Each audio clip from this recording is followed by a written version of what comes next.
Biz kendi bu işin davamlaştırış, herkes vakitli siyaset bulup kalmasını. Davamlaştırışını, Prezident Erdoğan hükümetinin bu işin davamlaştırışını. Yukarıda melek siyasetini dedim, her devletler hatta birbirini agahlandırıp ya birbirine teklif verip, biz Uygur, Şinjan meselesi doğrusunda Türkiye'nin kendi kalmaydı deydiğen fikirlerini ve tekliflerini ortaya gelip çıktı. Fikirleri ve tekliflerini ortaya gelip çıktı. Yani aldığımızdaki mühimmiş. Allah halası 3. ay kilovatı 3. ayda Amerika Koşmuş Ştatlarının Prezident Trump hükümetiyle Reis Xi Jinping Kayya'da görüşüdü. Reis Xi Jinping Amerika kilemdi. Yani Kayya'da bu gap məlum emas, daha aşkarı emas.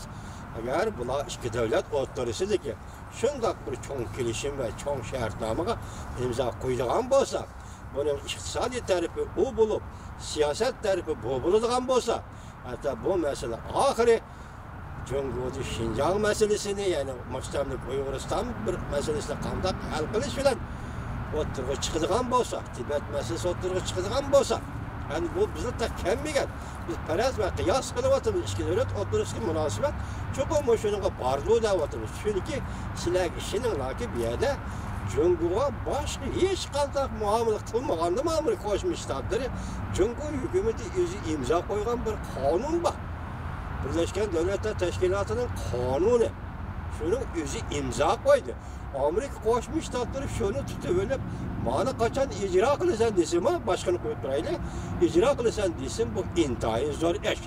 Onu ben ötkenlik siyasi sözüdür. Kurala hukuku ve siyasi hukuk. Halkara ehtinamisi. Ben bu da ötkende böyle bədəyə gelsinliğe bu da vakit çıkarıp şunu teyyarlaşka. O zaten kanda ehtinamı. Vatandaşlarını haberdar kılıçtır. İnşallah görüştüm ben.